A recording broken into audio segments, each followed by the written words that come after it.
At without much further ado, ay nais ko pong i-introduce sa inyo ang ating very, very special guest this morning. At ito po ay isang heart surgeon. He is a cool, approachable, competent, and efficient surgeon. He is one of the best, if not the best, surgeon in the Philippines at the Heart Center, at the Philippine Heart Center. Experience passionate care with our special guest, Dr. Samuel T. Andin, MD, medical doctor, who is a renowned Christian surgeon, active in cardiovascular surgery. At nais na po natin ipakilala, Dan, andiyan na ba yung ating special guest? Oh, yan. Ayan. Okay na. Yeah, okay. Very good. Okay Yun pala. na, Doc. Oh, good Thank morning, you Dr. very Cherry. Yeah. Okay. Narinig niyo po ba, Doc, yung introduction ko sa inyo kanina? Yeah. Hindi pa po. Opo. Thank you very much for the very kind introduction, Dr. Cherry. Opo. Though it's our first time to meet, thank you very much. Thank you very much. Opo. Okay. Yeah. Doc, bumati po muna kayo sa ating mga, particularly sa ating mga women listeners dito around the world. Okay. Good morning to all women listeners. But of course, I don't want to be sexist. So even the male listeners who are also here. So good morning to all of you. I hope this telecast will, brings you in good health, in good heart health. Yeah. Okay, Doc. Yeah. So, without much further ado, Doc, ay nais ko pong ibato sa inyo yung ating unang katanungan na nanggaling po ito sa mga phoned-in questions natin yesterday. Yeah. Okay. How does a cardiologist detect heart disease? Okay. Thank you very much, Dr. Cherry. Though that is really a question for the cardiologist. However, I can answer that. Well, first of all, we're talking of the symptoms. Yung pasyente ba may nararamdaman?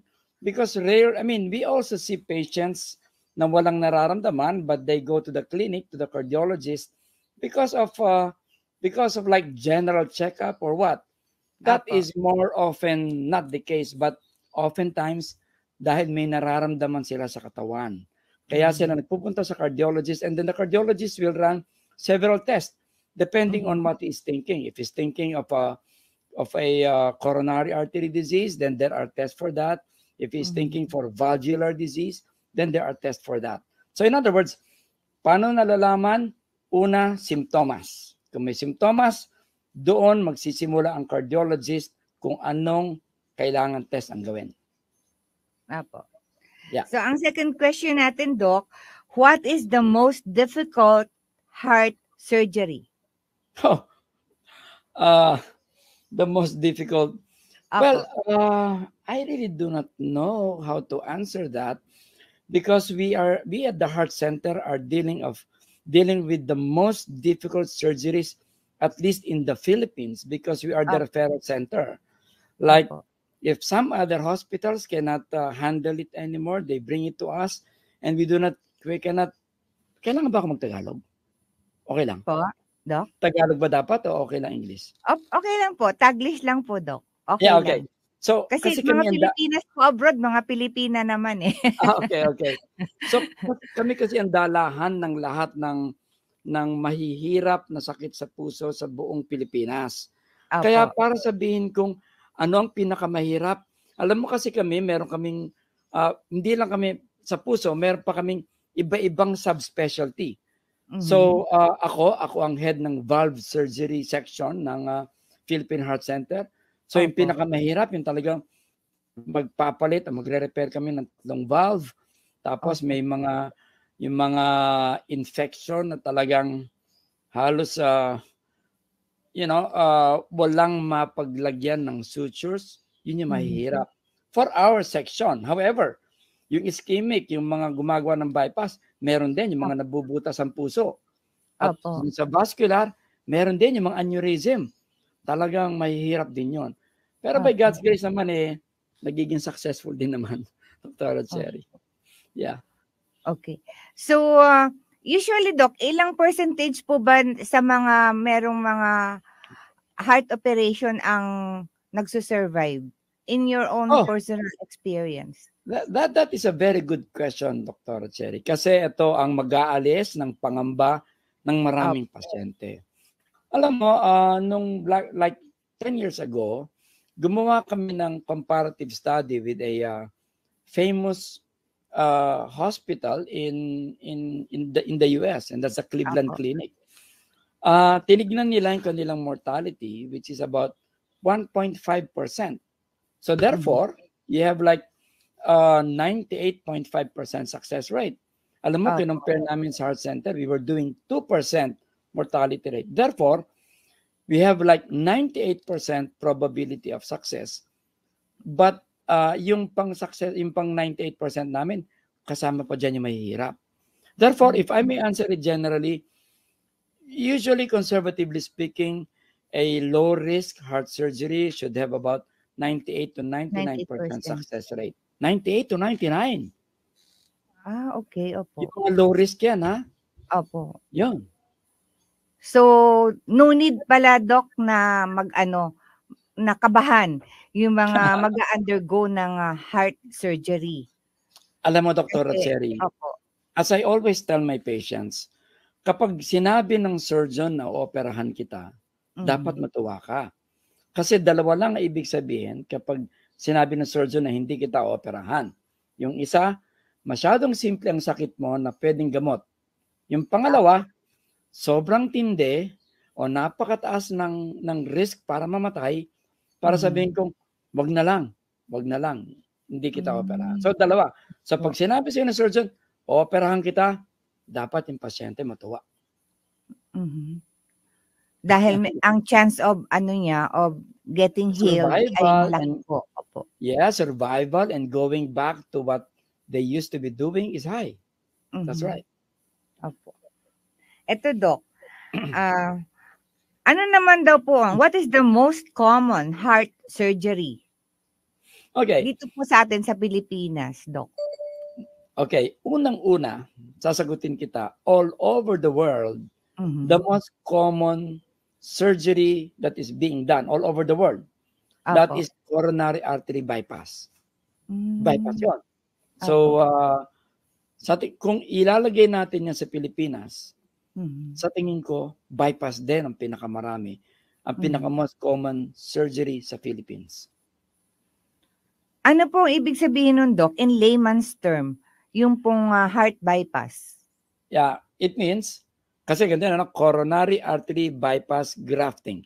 Ang ibig sabihin nun, kung merong barado, kunwari ito ugat, may barado, maglalagay kami ng flyover. Kaya siya tinawag na bypass. So, merong barado dito, maglalagay kami ng flyover para kahit hindi na dadalo yung dugo dito, may bago na siyang dadaluyan. Yun ang tinatawag na bypass. Okay. Opo. So, ito, Doc, what is the riskiest heart surgery? Yung pinaka-risky naman daw, Doc. Alam mo, ang riskiest part, ang riskiest surgery is when the patient comes in to the hospital late.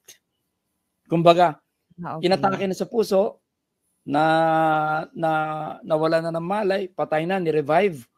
Yun ang mga riskiest. Pero yung mga pupunta sa ospital, tapos naglalakad o kahit naka-wheelchair, okay yun. Pero yung mga inatake na sa puso sa bahay, tapos saka palang dinala. Yes, that's right. Saka palang dadalhin, yun ang riskiest part. Okay. Eto, Doc, what symptoms might indicate a worsening heart disease? Meron po bang sintomas na dapat nilang tignan? Meron, Doktora. Worse na yung kanilang heart disease? Well, first of all, meron tayong tinatawag na angina. Yung angina is chest pain that is like heaviness, chest heaviness, mula dito sa cheekbone hanggang dito sa pusod, except the right arm. So, any pain from the cheekbone to the pusod, except the right arm, may indicate heart disease, may indicate narrowing of the blood vessel. Now, una, yung pasyente, nagkakaroon lang ng pagbibigat ng dibdib kapag napapagod. Kunwari, pag lumalakad ng malayo, umaakyat, so ang gagawin niya, hindi siya lalakad ng malayo o hindi siya aakyat ng mataas. Ngayon, ang worsening is, umiiksi yung lakad niya at lumalabas yung simptomas. Umiiksi yung inaakyat niya. And then there comes a time wherein konting kibot, konting galaw, sasakit ang dibdib. In other words, it's patindi ng patindi ang sakit. Hindi lang sakit ha, kasi shortness of breath or difficulty of breathing is just like chest pain. Halos pareho yan. So una, hinihingal pag malayo, habang tumatagal, palapit ng palapit. Ngayon, darating ang panahon, kahit nakahiga, hinihingal. That's already worsening of the heart condition. Opo. Yun. Okay. So, ito po, Doc, will any changes in one's lifestyle make a difference? Yes. Yes. Thank you very much for that question. That is a very, very good question. Alam mo, sa aming field, laging pinag-uusapan ang tatlong klaseng management, ano? Surgical, or yung mga open. Susunod yung angioplasty, kasi hindi naman talaga open yan, hindi tinutusok lang. At yung pangatlo, optimal medical management. So let me talk about the optimal medical management. Optimal medical management means yung pasyente, bibigyan ng doktor ng gamot. Dapat religiously pag-take yun. Okay. Pangalawa, yung magbabago siya ng lifestyle. There are different risk factors in developing atherosclerosis or narrowing of the blood vessels. So pag nabago yung lifestyle na yon, malaking bagay yon. Talagang intensive lifestyle modification. Now, if you will allow me, itutuloy ko na kung ano yung mga risk na yon, ha?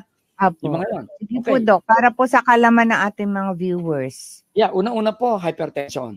Okay? Ina-narrate ko muna. Hypertension, diabetes, smoking, mataas na cholesterol, pagiging lalaki, at yung genetics. Okay, isa-isahin ko. Hypertension. Una-una, alam mo, marami sa mga kababayan natin, bibigyan mo ng para sa high blood. Sabihin, nagpapa-blood pressure. Normal naman ang blood pressure ko, tinigil ko na. That is dangerous. Kasi, yung hypertension is a risk factor in narrowing of the blood vessel, which will lead to heart attack. Ngayon, ang gagawin nila ganito. Normal naman ititigil ko na. Ang mga anti-hypertensive, nandyan yan, para bang ceiling yan Kung kunwari, nagdadrive ka, bigla kang kinat, magagalit ka ngayon. Ngayon, yung anti-hypertensive, pipigilan niya ang pagtaas ng gusto ng blood pressure mo. Okay? Okay, so, dapat hindi tinitigil yan. Dapat yung doktor ang magtitigil yan. Hindi pwedeng itinigil, mas dangerous yon. Okay?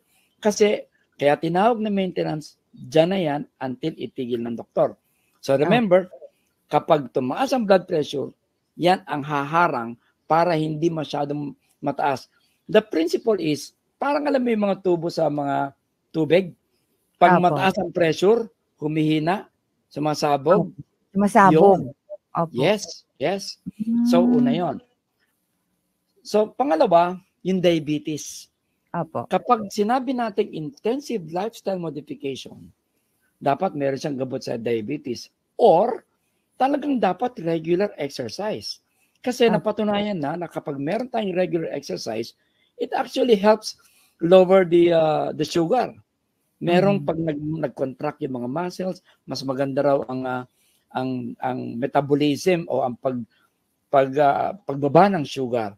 Hindi pwedeng Dr. Cherry, hindi pwedeng weekend warrior.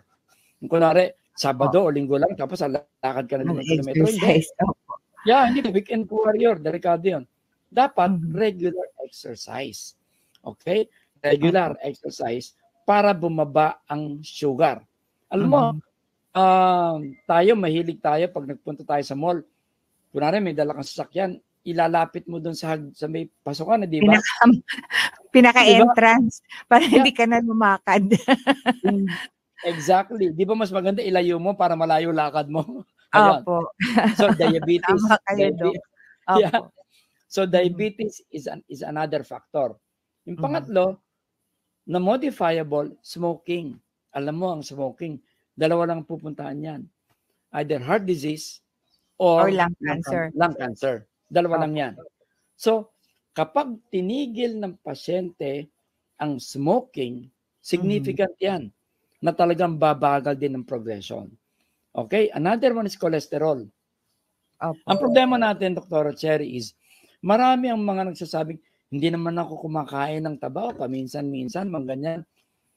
Kailangan natin na objective finding. Therefore, kailangan natin magpa-test, lipid profile. For all you know, ang dami dyan mga normal. Akala nila normal ang pakiramdam. Akala nila tama yung kanilang kinakain. Pero ang tataas pala ng cholesterol. Ang tataas pala ng triglyceride. So, therefore, lalo na kapag medyo magkakaedad na, like for example, 35 and above, dapat binabantayan natin ng cholesterol. Hindi ko sinasabing bawal kumain ng lechon. Hindi ko sinasabing gano'n. Ang sinasabi ko, kung gusto mo kumain ng lechon, kailangan meron kang regular na gamot para sa cholesterol. Kung kailangan mataas. Kung kailangan gusto mo mababa. Okay. Pangatlo, hindi na natin pwedeng i-modify, and I know your viewers will be very happy kasi male is a risk for atherosclerosis. Male. Bakit? Male po. Yes. I'm sorry, but I'll tell you a bad news after that. Kasi ang female kasi, meron kayong estrogen. Kapag yung babae, hindi pa tumitigil ng pag-mens, meron siyang estrogen. Estrogen is a protective hormone against atherosclerosis. Okay, so being male is a higher risk for that. The bad news is, kapag ang babae nag-menopause na at nagkaroon ng heart disease, mas malaking probability ng mamatay. Alam mo kung bakit? Yeah, alam mo kung bakit? If I may illustrate, para bang ganito yan eh. Kung yung EDSA traffic sa lalaki, yung mga ibang mga daanan na mga paikot, nagbubukas ng maaga kasi sanay na siya sa traffic. Pero ang babae, yung EDSA, walang traffic, biglang nagkaroon ng banggaan, hindi prepared yung mga peripheral streets, heart attack. So therefore, ang babae, lalo na kapag nag-menopause na, dapat babantayan talaga yung puso. Okay, and then the last that we cannot modify is genetics. Pag ang pasyente, yung kanyang mother or father, merong cardiovascular disease, they will be more prone. Oh, what happened? Parang ano, Doc? Parang hereditary, Doc? Parang something ganun. Yes. That's right. Talagang hereditary. Nandiyan pa ba ako? Opo. Okay. Opo, Doc. Kasi nawala kasi ako sa screen eh. Bakit? Pero nasa screen po namin kayo, Doc. Ganun ba? Opo. Anyway, so hindi na lang kita makikita. So ngayon so ganon. So therefore, from what we have talked about that yung ating mga modifiable will be hypertension, dapat hindi mataas pag may binigay na gamot, huwag ititigil basa-basa, diabetes, therefore babantayan ng sugar at yung mga gamot natin dyan, smoking, dapat itigil mag-smoke, yung cholesterol, dapat binabantayan din yan. Wala tayong magagawa sa male at wala tayong magagawa sa genetics. So yun ang mga risk factors natin. Doc, yung sinabi nyo kanina, you mentioned a while ago, tungkol po sa estrogen sa babae pagka nawala na po ng menstruation. May advice po ba kayo na meron po bang natitake na estrogen para po patuloy ng babae yung kanyang estrogen sa katawan? Alam mo, kung meron sanang ganun, wala na magkakasakit ng babae, pero ang alam ko walang ganun kasi it would also have wala akong, pero maybe that will be a good point for study, ano? Pero wala pa ako nadidinig na gano'n, na ang babae para maiwasan, magte-take na estrogen. I'm sorry, I cannot answer that. Yeah. Okay, Doc. Itong isang question natin. I've been hearing a lot about young adults and kids, even kids, suddenly dying while playing sports. Why does that happen, Doc? Yung ganon. Okay. Yung parang nag-basketball tapos inatake, bigla namatay. Pero bata. Yeah. Alam mo, Dr. Cherry, kailangan i-define ngayon ng bata, no? Because, Opo. you know, the earliest bypass that I have done is actually at 28 years old. And we were not able to see all of the risk factors. So in other words, meron pa rin tayong unknown dyan. Opo. And what we have been noticing is patients nowadays come in earlier. Why? Maybe dahil mas maaga silang nadadiagnose kumpara mo nung araw. And the bad thing is, kapag ang bata nagkaroon ng narrowing of the blood vessels, ibig sabihin nun, malupit yung kanyang atherosclerosis. Yung very aggressive yung kanyang atherosclerosis. Compare mo dun sa matanda, dahil it has taken a lot of time bago nagkaroon yon, pero basa, hindi. Now, yung mga bata naglalaro ng sports, biglang mamamatay. Alam mo, ang isang cause dyan will be not it may not really be the heart. Yeah, pero meron tayong mga tinatawag na mga Brugada syndrome, na mga genetic na heart. Pero ang isa dyan, na common, yung tinatawag nating tension pneumothorax. Tension pneumothorax is actually merong yung bata, meron siyang bleb sa lung, para bang meron siyang lobo doon, biglang pumutok. Pag biglang pumutok, shift intestinum, that can mimic a heart attack. So therefore, what would be good would be, before you engage your children to extensive sports, have a general checkup. Huwag natin sabihin, bata yan, walang problema yan. Let's have a general checkup. Okay. Opo. Marami po kasi kami, Dok, nababalitaan na gano'n, na kaya nagtataka tuloy kami kung bakit bata pa nagkakaroon na ng ganong heart attack. Yes. Ang problema kasi, since it's a very common disease, yun kagad ang bine-blame natin eh. Pero pag ginawa yung autopsy, doon natin malalaman. Alam naman natin, doktora, ang autopsy rate sa Philippines napakababa. Kasi yung mga relatives, ayaw na nila pangalaman kung ano talaga. Pero kung sana, mataasan ang autopsy rate natin, masasabi natin kung ano talaga mang kinamatay nila.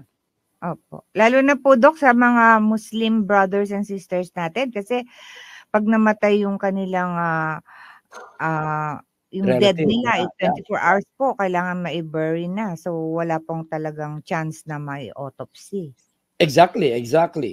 Tulad nga ng yung mga salitang bangungot, di ba? Sabi nila pancreatitis. Opo. Pancreatitis daw, like malakas uminom, tapos umaga patay na. Pero meron din yung mga found dead in the morning. Bakit?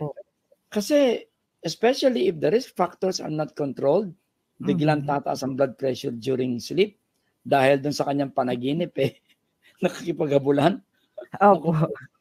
Kaya nga, sabi ko, dapat yung mga antihypertensive, tuloy-tuloy yan. Kasi kahit sa panaginip, pwedeng tumaas ang blood pressure. Opo. Yes.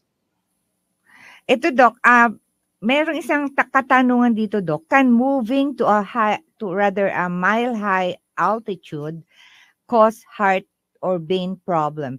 Bago niyo po sagutin yan, Doc, mag-station ID muna tayo at saka mag-program teaser muna tayo. Babalikan namin kayo, Doc, ha? Don't go away. Yeah. Alright. Sa ating mga listeners, babalik po ang ating very special guest na number 1 heart surgeon sa Pilipinas. Walang iba kundi si Dr. Andin. Samuel Andin. Yes.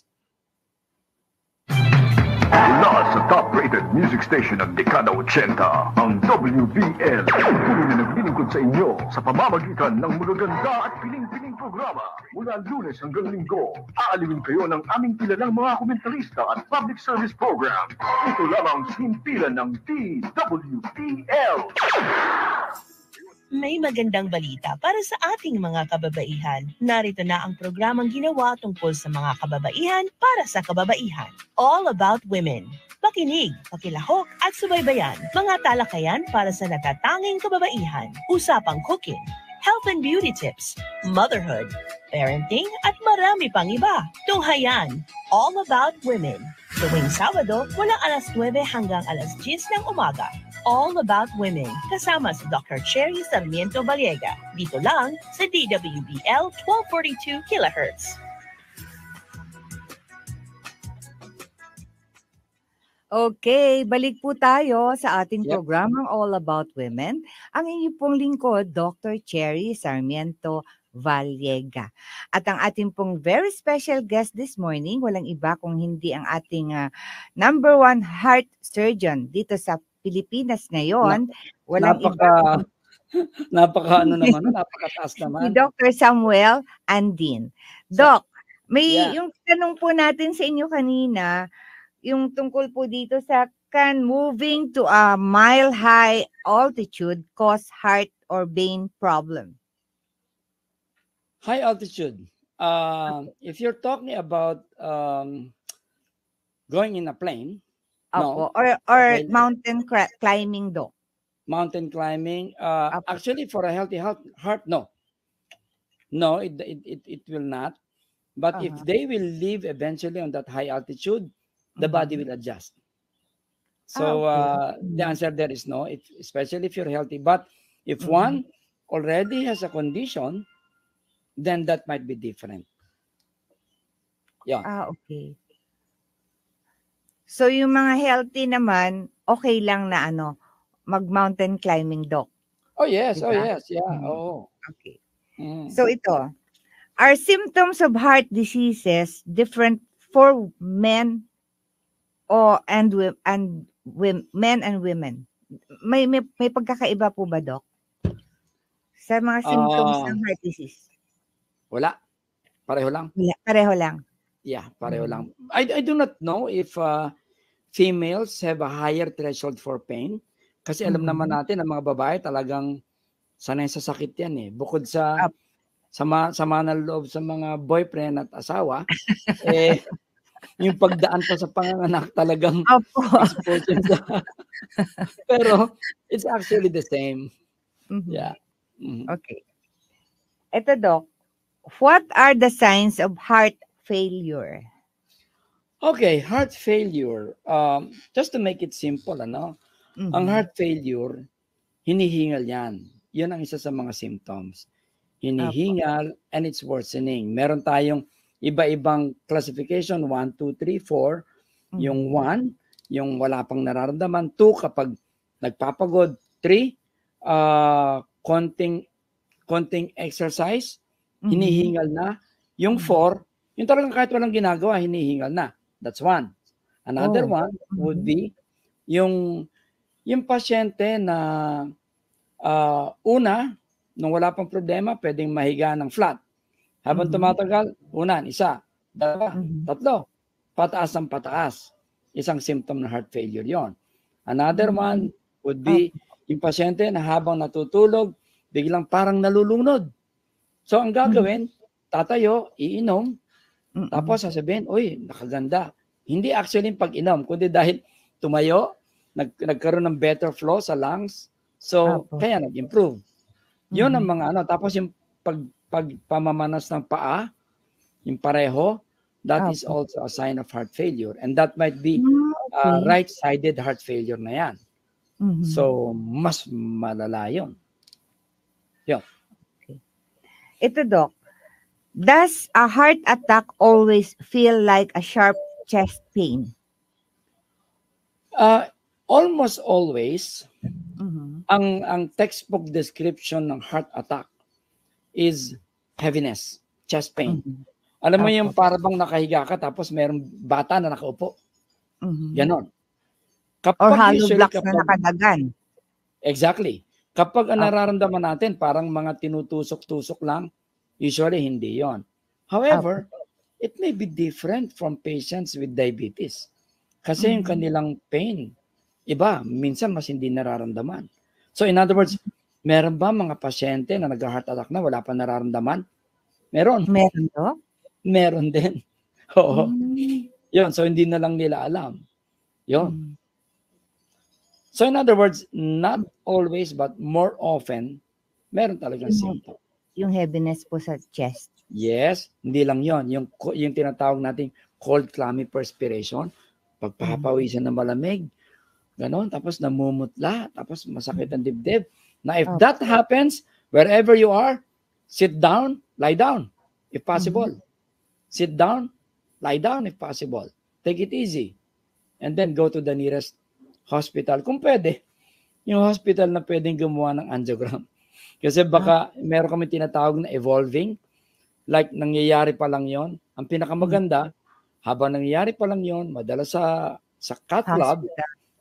Tapos yung cath lab na yon, kung meron mga narrowed or narrowing, bubuksan ka agad. Kaya nga very important sa amin ang timing. Meron tinatawag yung mga cardiologists na time is muscle. Therefore, kapag mas maaga, mas marami kang masasave na muscle ng puso. So, time is muscle. Opo. Yun. Ito, Doc. Does loud noise increase the risk of heart attack, high blood pressure, or stroke? Yung loud noise po, Doc. Alam mo, doktora, ano yan Pag yun nadidinig mo, yung kapitbahay, tapos wala sa tono, nagbibidyo, lahat talaga tataas ang blood pressure. So kapag ganon, yes. Pero kung yung kapitbahay naman, pag kumanta ala Frank Sinatra, di ba? O mga Pat Boone na talaga nakaka-relieve ng stress, then it may not. Good for the heart naman. Yeah. Basta, kung pwede, yung magaling naman kumanta para hindi naman nakakapinsala. Kaya alam mo, nakakapinsala ang wala sa tono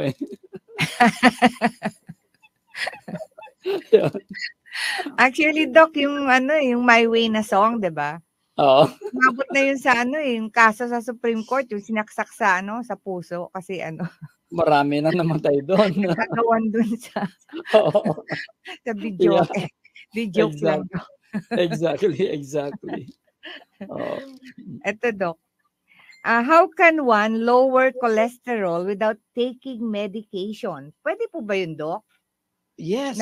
You can lower your cholesterol without taking medication? Yeah, thank you very much for that question. Apo. Una, there is a bad cholesterol and there is a good cholesterol. Okay? The good cholesterol comes from fish. Eating fish. Okay? Apo. And then the good cholesterol can be increased by regular exercise. Okay. Regular exercise and fish will increase the good cholesterol. Now, how do you decrease the bad cholesterol? Una, dapat controlled mo yung intake mo ng cholesterol. Kunwari, makatikim lang, okay na. Mas maganda pa rin yun. Di ba? And then another one is, alam mo, yung any excess sugar sa katawan is converted to cholesterol. Okay? So therefore, if you lower the sugar, if you lower the cholesterol, if you exercise a lot, if you eat more of yung mga fish, you can actually control your cholesterol. Without taking any medication, Doc? Yes, without taking any medication. Especially when you're young. Why? Kasi minsan naghahabol tayo kung kailan tayo 60 years old, saka tayo maggaganon. Alam naman natin, pag 60 years old na tayo, hindi ko na makakatakbo o makakapag-exercise ng gano'ng katindi. So dapat, maaga pa, bata pa, simulan na yung magandang habit. Yun. Okay. So ito, let me see. What's the link between type 2 diabetes and heart disease? May link po ba yun? Meron yun link. So it's generic. It's really diabetes. So whatever kind of diabetes, it should be controlled. It should be controlled. Okay. Yeah. Meron nga, Doc, di ba yung parang, meron ako mga friends na parang every time that we go out and eat, they have with them yung parang injection, tas parang nag-i-inject sila. Oo. Kailangan yun kasi hindi pwede masyadong tumaas ang sugar nila kasi it has its complications. So yun yung mga insulin-dependent diabetics. Kailangan talaga yon. Pero kapag hindi ka pa insulin-dependent, then of course you can control. Kaya nga 'di ba dun sa risk factors, it's one of the controllable risk factors ang diabetes. Opo. Yeah. Eto, Doc. What's the best exercise program for your heart? Ano po ba, Doc? May particular exercise po ba para sa heart? Let's make it simple. Opo. Cardiovascular exercise. The most simple will be brisk walking. Alam mo, kanina, nandito ako. Opo. Brisk walking. Kanina, nandito ako sa labas ng subdivision. There were a group of women walking. Sabi ko, bilisan ho ninyo ang lakad. Hindi pwedeng lakad doneta na parang, siyempre kung ano na pinag-uusapan nila, namamasyal, sabi ko, dapat mabilis, sabi ko. So, brisk walking is the most simple. The most simple, the most doable cardiovascular exercise. Alam mo, yung mga Zumba, napakaganda nun kasi ang hirap eh. Di ba, papagod ka talaga. What I'm trying to say is, these are cardio exercises more than yung mga lifting, yung mga ganon. Iba yon. Talagang mga muscles yon. Pero ang cardiovascular is more of yung repetitive na hindi mo kailangan mag-strain masyado. Like what about yung biking, Doc? Yeah, okay din yon. Okay din yung biking. Okay din yon. Basta yung ganun lang. The objective here, Dr. Cherry, is you increase your heart rate. You increase your heart rate. Okay. That's objective. So kapag hindi nag-increase yung heart rate mo, hindi. Wala yung. Ganun. Doc, may tanong dito kanina sa akin. Kung halimbawa daw po, Doc, na inborn yung hole in the heart, would you recommend po na takpan yun or hayaan na lang? Okay, Dr. Cherry, there are different kinds of holes in the heart. Like yung ventricular septal defect, that's really common. Now, hindi lahat ng ventricular septal defect na may butas sa puso, sinasara. Meron tayong tinatawag ng muscular type. Yung muscular type, yung bata, malaking butas, pero habang lumalaki yung kanyang muscle, natatakpan. Pero meron din yung mga ibang type, yung perimembranous, kahit anong gawin mo, hindi magsasara yun. Now, let's talk about what would happen if a hole in the heart is not plugged o hindi yan sinarhan. First of all, majority sa kanila, 40% of them would have died by the age of 4. Okay? Now, for mga survivors na to, 40% of them would have died by the age of 20. Tapos, pagdating ng 40% of them would have died already. And then, rarely do they reach an old age. Bakit? Kasi, dahil pabalik-balik ang flow ng puso, dapat yung sa left, pupunta na sa buong katawan, dahil may butas, bumabalik ulit sa right side of the heart. Yung baga natin, hindi yan ready para sa mataas na pressure. Dahil pabalik-balik ang dugo, tumataas ang blood pressure sa baga. So, meron tayong tinatawag na pulmonary hypertension. Sa simula, mababa ang pulmonary pressure. Pero habang hindi yan kinokorek, tumataas ang pulmonary pressure. And the worst case scenario is, kapag dumating na sa severe irreversible pulmonary hypertension, kahit operahan mo, takpan mo, hindi na magbabago. Kasi sobrang sira na ng baga na kahit operahan mo pa, hindi na magbabago outcome. Therefore, dapat tinatakpan yan bago umabot sa severe pulmonary irreversible hypertension. Ang problema, hindi natin alam kung sino yung pupunta sa ganon. Meron akong pasyente, as early as 25, nasa severe pulmonary hypertension na. Pero meron din akong pasyente na 50, wala pang pulmonary hypertension. So, iba-iba. So, therefore, a hole in the heart is generally should be plugged. Should be plugged. Yeah, plugged. Either percutaneous or open. Yeah. Yung, Doc, pero kung umabot na, say, for example, umabot na sa senior age na, Doc, advice pa rin po ba na kailangan i-plug yung hole in the heart? Alam mo, pupunta na ako, doktora, doon sa sinabi kong pulmonary pressure. Kung yung pasyente, 60, 70 years old na, normal pulmonary pressure or mild pulmonary hypertension or moderate pulmonary hypertension, sabihin ko, wag na. Okay na. nakabonus ka na. Baka ikaw yung subset ng pasyente na hindi talaga magde-deteriorate. Meron din ganun. Alam mo yung field natin, Dr. Cherry, is not an exact science. Laging merong, may ganito, parang ganon. But, the majority, the natural course is they would go into severe pulmonary hypertension. Opo. Yun. Ano, Doc, may sasabihin pa po ba kayo kasi parang naubusan na po tayo ng katanungan. Ito po lahat kasi yung mga katanungan sa atin ng ating mga viewers na nais nilang malaman from you. So siguro po, Doc, hingian namin kayo ng inyong mga advice kung paano po magkaroon ng healthy heart. Okay. Now, first of all, Doktora, walang tatalo sa healthy living. When we say healthy living, you have a balanced diet, you have regular exercise. Ayoko sabihin na dapat stress-free. Walang ganon. Yung sabihin mong stress-free ng buhay. Kung gusto mo stress-free, huwag kang bumangon sa kama. Pero pag ganon, stress ka pa rin dahil wala kang ginagawa. So in other words, it's actually healthy living. Yung mga vices, iwanan na natin yan. Now, if I may introduce to you, Dr. Cherry, is the Philippines, yung alam mo ba yung Z-Benefit program ng PhilHealth?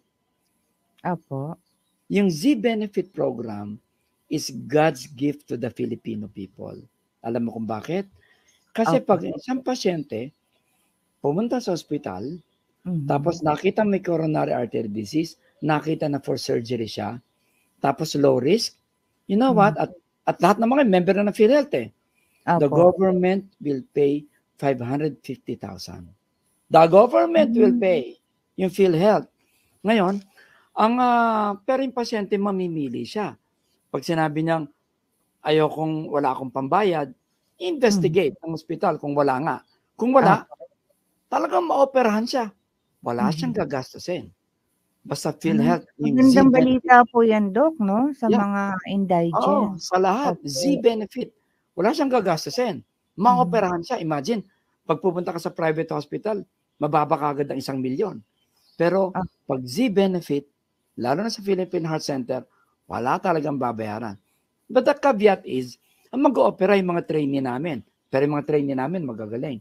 At lahat na nag-oopera na trainee namin, lagi may consultant na kasama sa operation. So that's good. Now, if the patient will want to choose kung sinong doktor niya, mamimili siya sa 3 tier. Yung pag sa ward, ang bayad 150. Kapag sa semi-private, ang bayad 300. Kapag sa private room, ang bayad 400.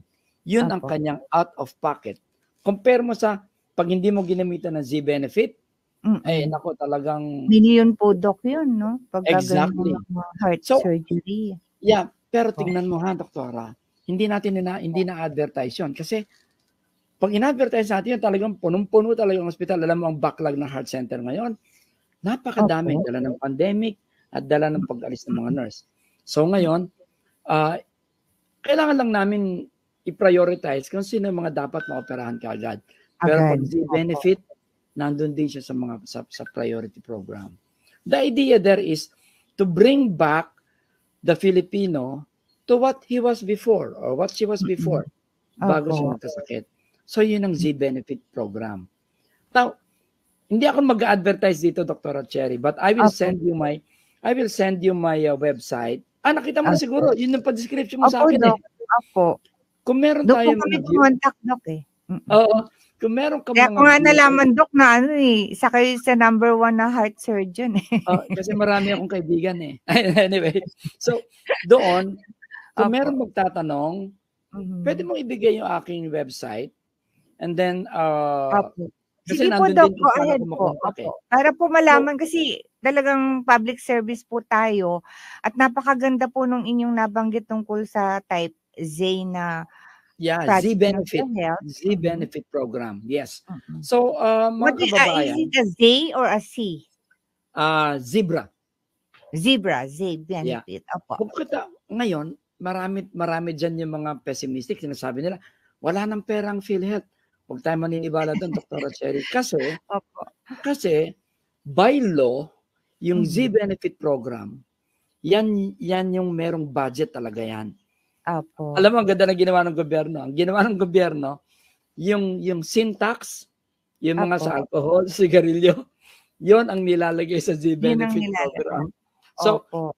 ang sasabihin ko talaga dapat, huwag kayong manigarilyo. Pero ngayon, pwede ko sabihin, manigarilyo kayo, pero mag-PhilHealth kayo para makatipid. Pero hindi tama yung ganong advice. Pero at least, there is now hope for everybody because this is God's gift to the Filipino people.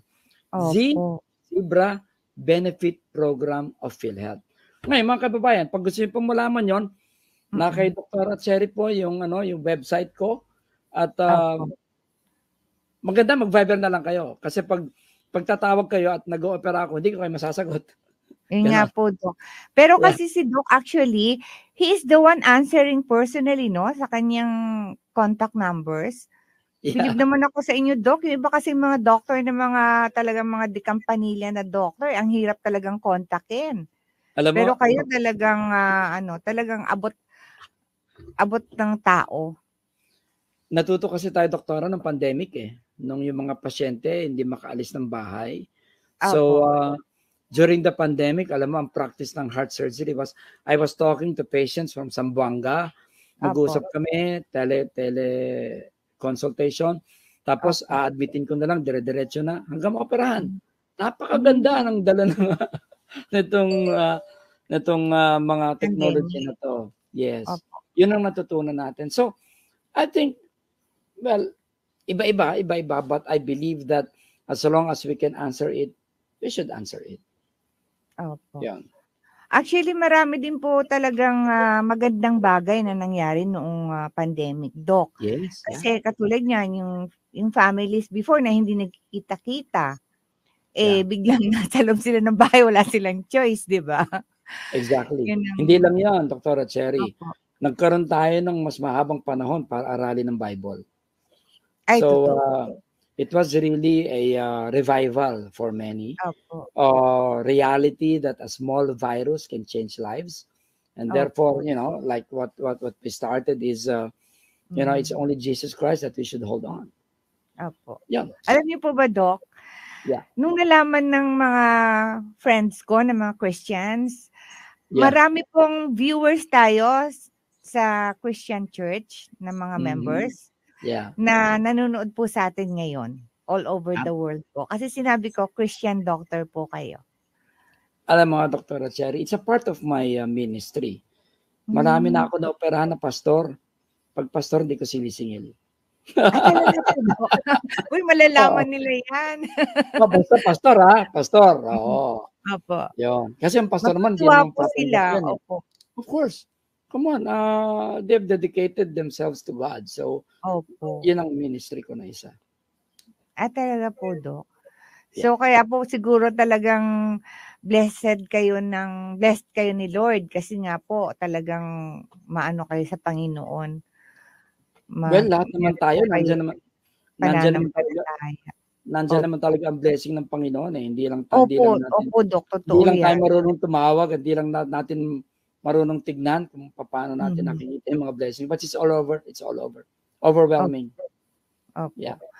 So, hingian namin kayo, Doc, ng parting words para po sa mga listeners natin sa DWBL at sa ating mga viewers around the world sa ating YouTube. Okay. Thank you very much, Doctora. So, parting words would be one, heart disease or heart attack specifically is a preventable disease. Dapat at this time and age, wala nang namamatay sa heart attack. Dapat at this time and age, dapat tayo maging responsable na magpatingin sa doktor kapag may nararamdaman natin para maiwasan natin yung bad effects. Kung iniisip natin minsan na mahal yung gamot para sa mga maintenance, mga ganyan, mas mahal pag naoperahan. Kaya maganda natin isipin yon. Kung kailangan, we have to take it. Ngayon, kapag nandun na tayo sa meron tayong sakit, then you just have to trust your doctor na and of course, you have to pray a lot to bring you to the right doctor because, alam mo natin na meron din mga, minsan naliligaw. So you have to pray that you be brought to the right doctor who can really help you. And having a heart disease is not the end of the line. It's not the end of the line. Remember, whether it's heart disease or not, nandyan lagi ang Panginoon na nakikinig sa prayers natin. So, and then another last word would be, there is a program of the government called the Z-Benefit program. And as we speak, ang pinakamaraming ginagawa na Z-Benefit is still the Philippine Heart Center. Kasi nandyan talaga ang sentro ng mga ganito. Meron po ako mga pasyente na nag-uusap lang kami sa Viber, tapos na-explain ko yung Z-Benefit, napapakinabangan nila, they come to Manila. Yun na, dire-diretso schedule. I think, hindi kasi, doktora, hindi kasi lahat sinasabi yon. Unang-una, ang Z-Benefit program, mababa ang bayad sa doktor. Yun. Pangalawa, matagal. But I think it is our social responsibility to tell the people about it, to tell the people about the good news, di ba?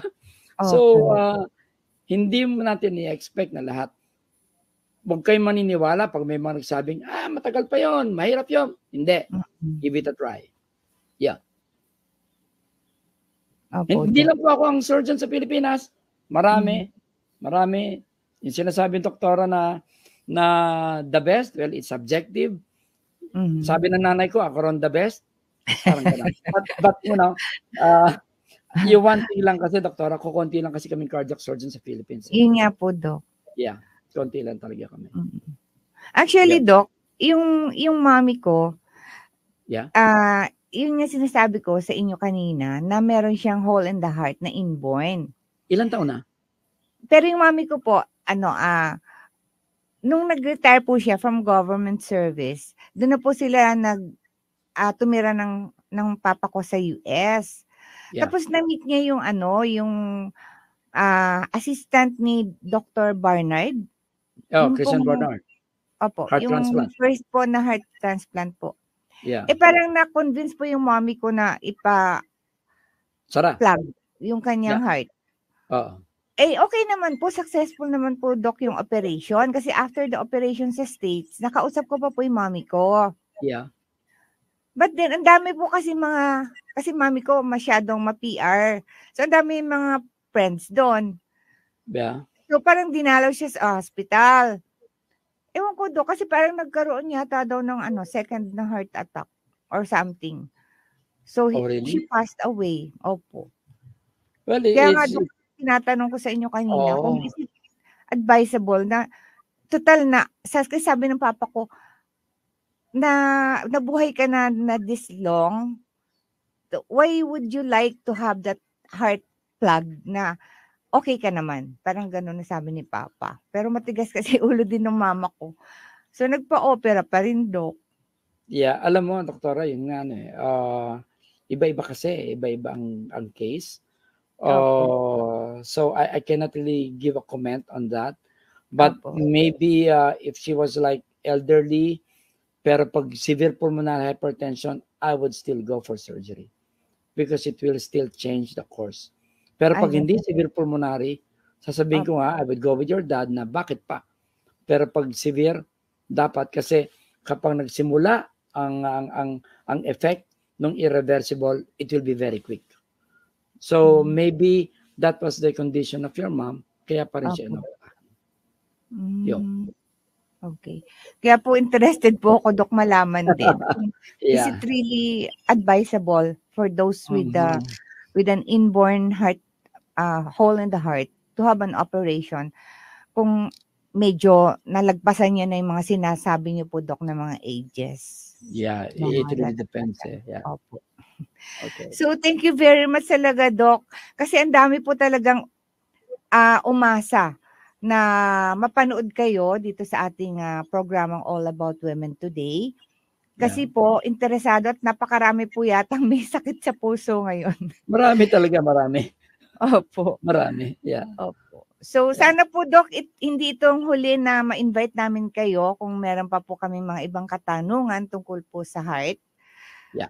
Sana po ay wag po kayong mananawa na maging special guest namin ulit. Anytime, Doktora. Anytime.